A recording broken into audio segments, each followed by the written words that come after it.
ತಮಿಳುನಾಡಿನ Mohan C Lazarus ಅನ್ನುವಂಥ ಒಬ್ಬ ಮತ ಪ್ರಚಾರಕನನ್ನು ಉಡುಪಿಗೆ ಕರೆಸಿ ಇಲ್ಲಿ ಸಮಾಧಾನ ಮಹೋತ್ಸವ ಅನ್ನುವಂಥ 3 ದಿನದ ಕಾರ್ಯಕ್ರಮವನ್ನು ಮಾಡಿಸ್ತಾ ಇದ್ದಾರೆ. ಯಾರೋ ಬಂದು ಮತ ಪ್ರಚಾರ ಮಾಡೋದಕ್ಕೆ ನಮ್ಮದೇನು ವಿರೋಧ ಇಲ್ಲ. ಆದರೆ ಕರೆಯುವಂಥ ವ್ಯಕ್ತಿ ಅಥವಾ ಬರುವಂಥ ವ್ಯಕ್ತಿ ಏನಿದ್ದಾನೆ ಆತನ ಹಿನ್ನೆಲೆ ಏನು ಅನ್ನೋದನ್ನು ಕೂಡ ನಾವು ಗಮನಿಸಬೇಕು. ಯಾಕಂದರೆ ಈಗ ನಾವು ಹಿಂದೂ ಸಂಘಟನೆ ಕಾರ್ಯಕರ್ತರು ಎಲ್ಲಾದರೂ ಕಾರ್ಯಕ್ರಮಗಳಿಗೆ ಹೋಗುವುದಂತಾದರೆ ಇವತ್ತಿರುವಂಥ ರಾಜ್ಯದ ಸರ್ಕಾರ ಅನೇಕ ಕಂಡೀಷನ್ಸ್ಗಳನ್ನು ಹಾಕೋದು, ಅವರಿಗೆ ನೋಟಿಸ್ ಜಾರಿ ಮಾಡುವಂಥದ್ದು, ಅವರನ್ನು ಜಿಲ್ಲೆಗೆ ಪ್ರತಿಬಂಧಿಸೋದು, ಇಂಥದ್ದೆಲ್ಲ ಕೆಲಸವನ್ನು ಮಾಡುತ್ತೆ.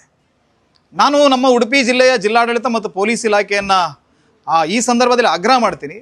ಬರ್ತಾ ಇರುವಂಥ ವ್ಯಕ್ತಿಯ ಹಿನ್ನೆಲೆ ಏನು ಅನ್ನೋದನ್ನು ನೀವು ಪರಿಶೀಲನೆ ಮಾಡಬೇಕು. ತಮಿಳುನಾಡಿನಲ್ಲಿ ಸರಿಸುಮಾರು 6-7 FIRಗಳು ಆ ವ್ಯಕ್ತಿಯ ವಿರುದ್ಧ ಇದೆ. ಮತೀಯ ಸಾಮರಸ್ಯವನ್ನು ಕೆಡಿಸುವಂಥ ಅನೇಕ ಪ್ರಯತ್ನಗಳನ್ನು ಮಾಡಿದಂಥ ವ್ಯಕ್ತಿ.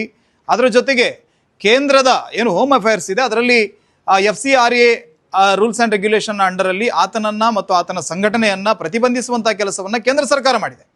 ಯಾಕಂದರೆ ದೇಶ ವಿರೋಧಿ ಕೃತ್ಯಗಳಿಗೆ ವಿದೇಶಿ ಫಂಡನ್ನು ಬಳಸುವಂಥ ಕೆಲಸವನ್ನು ಆತ ಮಾಡಿದ್ದಾನೆ.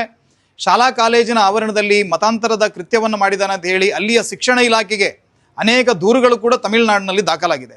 ಇಂಥ ಒಬ್ಬ ವಿವಾದಾಸ್ಪದ ವ್ಯಕ್ತಿಯನ್ನು ನಮ್ಮ ಜಿಲ್ಲೆಗೆ ಕರೆಸುವಂಥ ಔಚಿತ್ಯ ಏನು? ಇದರ ಬಗ್ಗೆ ಸಂಘಟಕರು ಕೂಡ ಯೋಚನೆಯನ್ನು ಮಾಡಬೇಕು.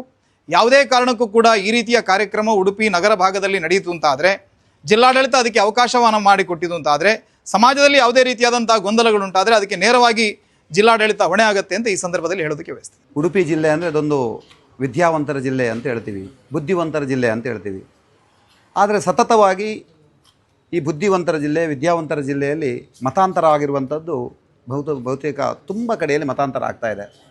ಅದಕ್ಕೆ ಪೂರಕವಾಗಿ ಇರುವ ದೃಷ್ಟಿಯಿಂದಲೇ ನಾಳದು ಒಂದು ಮತಾಂತರ ಮಾಡುವಂಥ ಒಂದು ಸಂಘಟನೆಗಳು ಒಟ್ಟಾಗಿ ಉಡುಪಿಯಲ್ಲಿ ಸಮಾಧಾನ ಅನ್ನುವ ಒಂದು ದೃಷ್ಟಿಯಿಂದ ಸಮಾಧಾನ ಸಮಾವೇಶ ಅನ್ನುವ ದೃಷ್ಟಿಯಿಂದ ಕಾರ್ಯಕ್ರಮವನ್ನು ಇಟ್ಕೊಂಡಿರುವಂಥದ್ದು ನಮ್ಗೆ ಗೊತ್ತಿದೆ.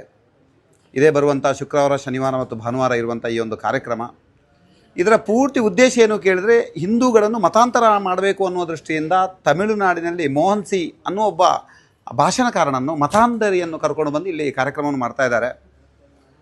ಅವರಿಗೆ ಇದುವರೆಗೆ ಅನೇಕ ತಮಿಳುನಾಡಿನ ಶಿಕ್ಷಣ ಇಲಾಖೆಯವರಿಗೆ ದೂರು ಕೊಟ್ಟಿರುವಂಥದ್ದಾಗಿದೆ. ಅದು ಯಾಕೆ ಕೇಳಿದರೆ ಅಲ್ಲಿರುವಂಥ ಶಾಲೆ ಕಾಲೇಜುಗಳಲ್ಲಿ ಮತಾಂತರ ಮಾಡ್ತಾ ಇದ್ದಾನೆ ಅನ್ನುವ ದೃಷ್ಟಿಯಿಂದ, ಅಥವಾ ಅಲ್ಲಿರುವಂಥ ಯಾರು ಅನಾರೋಗ್ಯ ಪೀಡಿತರಾಗಿದ್ದಾರೆ ಅವರನ್ನು ಸರಿ ಮಾಡ್ತೀವಿ ಅನ್ನೋ ದೃಷ್ಟಿಯಿಂದ ಬೇರೆ ಬೇರೆ ರೀತಿಯಲ್ಲಿ ಮತಾಂತರ ಮಾಡುವಂಥದ್ದಾಗ್ತಾ ಇದೆ. ಯಾರು ಬಡವರಿದ್ದಾರೆ ಅವರಿಗೆ ಸೇವೆಯನ್ನು ಮಾಡ್ತೀವಿ ಅನ್ನೋ ದೃಷ್ಟಿಯಿಂದ ಮತಾಂತರ ಮಾಡುವಂಥ ವ್ಯಕ್ತಿಯನ್ನು ನಾಳದು ಇಲ್ಲಿ ಉಡುಪಿ ಜಿಲ್ಲೆಗೆ ಕರ್ಕೊಂಡು ಬರ್ತಾ ಇದ್ದಾರೆ.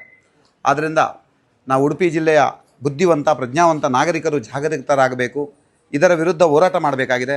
ನಾಳೆ ದಿನ ಈ ಕಾರ್ಯಕ್ರಮಕ್ಕೆ ಹಿಂದೂ ಜಾಗರಣ ವೇದಿಕೆ ಏನು ಕರೆ ಕೊಡುತ್ತದೆ, ಅದಕ್ಕೋಸ್ಕರ ನಾವೆಲ್ಲ ಒಟ್ಟಾಗಿ ಇದನ್ನು ವಿರೋಧಿಸಬೇಕು. ಯಾಕೆ ಕೇಳಿದರೆ ಮತ್ತೆ ಹಿಂದುತ್ವದ ರಕ್ಷಣೆ ಯಾವುದೋ ಒಂದು ಪೊಲೀಸ್ ಇಲಾಖೆಯಿಂದ ಅಥವಾ ಯಾವುದೋ ಒಂದು ಮಿಲಿಟರಿ ವ್ಯವಸ್ಥೆಯಿಂದ, ಯಾವುದೋ ಒಂದು ರಾಜಕೀಯ ಪಕ್ಷದಿಂದ ಆಗುವುದಿಲ್ಲ.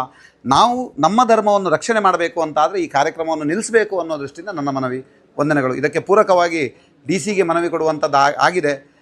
SP ಗೂ ಮನವಿಯನ್ನು ಕೊಡ್ತೀವಿ. ಒಟ್ಟಾಗಿ ನಮಗೇನು ಕೇಳಿದರೆ ಕಾನೂನಿನ ಮೇಲೆ ನಂಬಿಕೆ ಇದೆ, ವಿಶ್ವಾಸ ಇದೆ, ಅವರು ಇದನ್ನು ನಿಲ್ಲಿಸ್ತಾರೆ ಅನ್ನುವಂಥದ್ದಿದೆ. ಒಂದು ವೇಳೆ ನಿಲ್ಲಿಸಿಲ್ಲ ಅಂತಾದರೆ ನಾವು ಸಂಘಟನಾತ್ಮಕವಾಗಿ ಹೋರಾಟ ಮಾಡ್ತೀವಿ ಅನ್ನೋ ದೃಷ್ಟಿಯಿಂದ ಯೋಚನೆ ಮಾಡಿದ್ದೀವಿ. ವಂದನೆಗಳು.